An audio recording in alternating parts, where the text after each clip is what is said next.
इनको समाजवादी से कुछ लेना देना नहीं है। आज तो ये लोग समाजवाद को नीचे गाड़ दिया है। ये जितने समाजवादी का वो चादर ओढ़े हुए हैं, ये मुखौटाधारी समाजवादी है। एक आरोप भी है आप पे, और समाजवाद का ABCD इनको ज्ञान नहीं है। आज भ्रष्टाचार का समुद्र लहरा रहा है, चारों तरफ भ्रष्टाचार फैला हुआ है। जो प्रशांत किशोर पर कल तक आरोप लगा रहे थे, उनसे जरा समाचार पूछिए।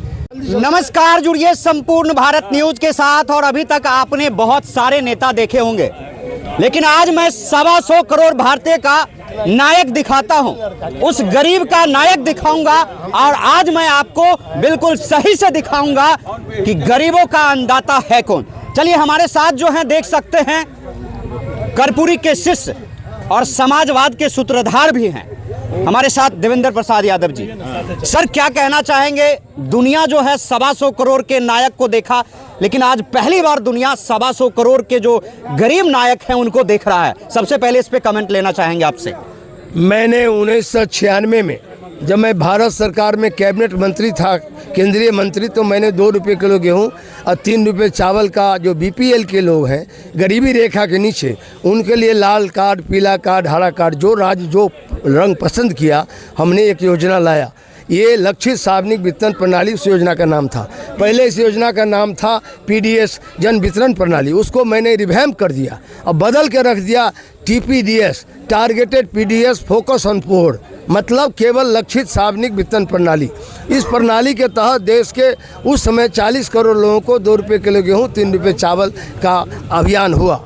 अभी उस योजना को, जैसे हमारी योजना को कोई छू नहीं पा रहा है। अभी आते आते जो वर्तमान सरकार है, स्कूटी बॉर्डर निकाला। हिम्मत है तो कैबिनेट से पास करो 80 करोड़ के लिए। ये स्कूटी बॉर्डर क्यों निकालते हो? तो 29 तक रहेगा, फिर वो उनका बंद हो जाएगा। मेरी योजना के लिए समय नहीं है। लगातार गरीबों को कम से कम निवाला देने का हम लोगों ने योजना बनाया था। आपको मालूम है कि 77 में जननायक कर्पूरी ठाकुर समाज सबसे बड़े समाजवादी नेता बिहार में थे।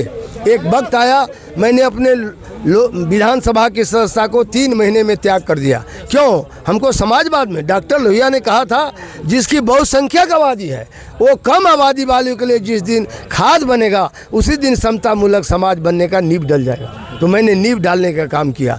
आज तो ये लोग समाजवाद को नीचे गाड़ दिया है, और समाजवाद पर चलना बहुत कठिन है, गिरना बहुत आसान है। आज बहुत लोग गिर गए।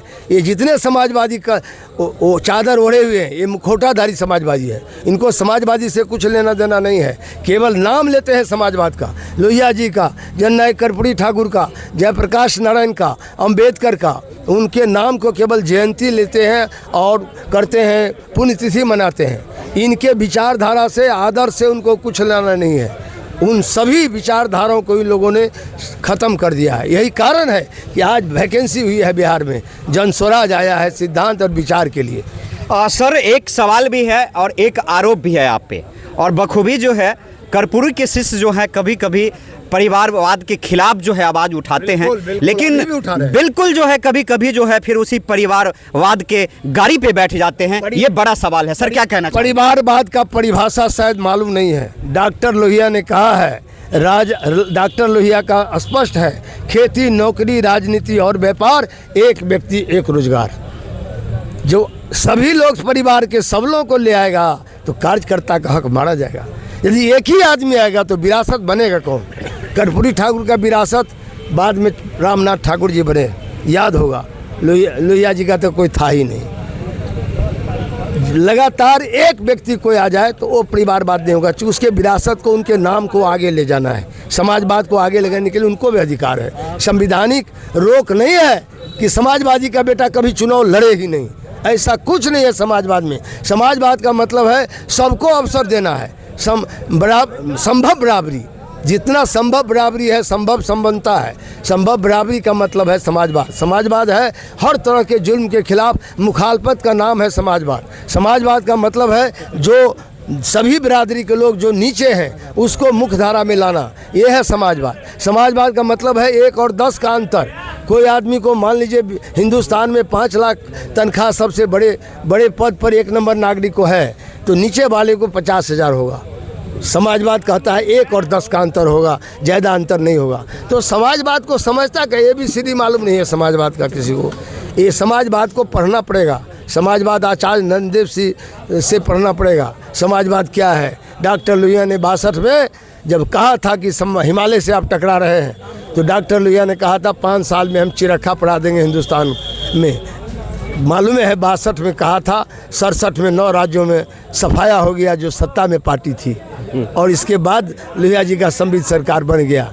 तो मैं आज कहना चाहता हूँ समाजवाद का ABCD इनको ज्ञान नहीं है। हाँ, हम अपने परिवार को ले आवे, सभी परिवार के सभी सदस्यों को डाल देंगे तो परिवारवाद का पराकाष्ठा हो गया। यदि एक ही आदमी हाँ हम मैदान में होते हो तो नहीं होता लड़का। लेकिन सर भ्रष्टाचार जिस सीमा पे है, और आलोक जी यदि यहाँ से जाते हैं तो बाबूवरही की जनता जिस भ्रष्टाचार से जूझ रहा है और गरीबी की रेखा को जिस प्रकार आज आप अपने प्रयासों से जो है आज बेहतर करने की कोशिश किया है, देश को दिशा देने की कोशिश की, भ्रष्टाचार के मुद्दे पे देवेंद्र यादव और आलोक जी क्या करेंगे सर? देखिए, हम लोगों ने 74 आंदोलन में हमारे जितने लोग हैं नेता अभी बिहार में वही लोग जिंदा है। अब मालूम है बड़ा भाई हो छोटा भाई, मैं नाम ले लेना चाहता हूँ, लेकिन समाजवाद भ्रष्टाचार मिटाएंगे, नया बिहार बनाएंगे, ये हम लोग संकल्प लिए थे। आज भ्रष्टाचार का समुद्र लहरा रहा है, चारों तरफ भ्रष्टाचार फैला हुआ है। तो जो संकल्प था वो संकल्प को पूरा नहीं किया गया। भ्रष्टाचार के लिए तो अभी प्रशांत किशोर ने जो जबरदस्त तथ्यों के साथ जबरदस्त रूप से जो सत्ता पार्टी है, जो प्रशांत किशोर पर कल तक आरोप लगा रहे थे, उनसे जरा समाचार पूछिए। भाजपा के जो कहते थे, भाजपा के मंत्री पर और भाजपा के जो नेता हैं उन पर जब भ्रष्टाचार का मामला उठाया, और जो सत्ता में बैठे हुए NDA के लोग हैं, सबके मुंह में दही जम गया है। बोलते क्यों नहीं है?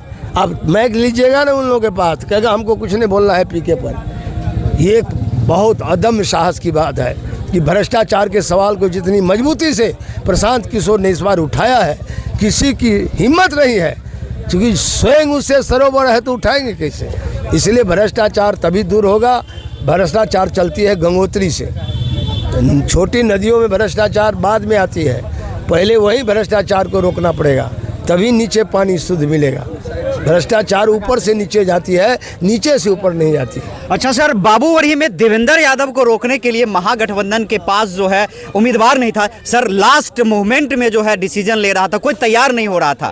क्या कारण रहा कि देवेंद्र यादव को रोकने के लिए कोई मोटा स्तंभ नहीं मिला? जनता फैसला करेगी, जनता मालिक है, जनता को जनादेश देने का अधिकार है। संविधान में सबको अधिकार है, जिसको लड़ना है मैदान में आए। हम तो राह देखते हैं, राही को नहीं देखते हैं कौन आता है जाता है। हमारे पास राह है रोजगार के, शिक्षा को बेहतर बिहार बनाने का, नया बिहार बनाने का, बदलाव लाने का। हम राह को देखते हैं, राही की चिंता नहीं करते। तो निश्चित तौर पे हम राह को देखते हैं, राही की चिंता नहीं करते। आप देख रहे हैं देवेंद्र यादव जी ने जिस प्रकार से विपक्ष को चुनौती दिया है, आने वाले वक्त में जो है निश्चित तौर पे ये दशा और दिशा जो है बदलता हुआ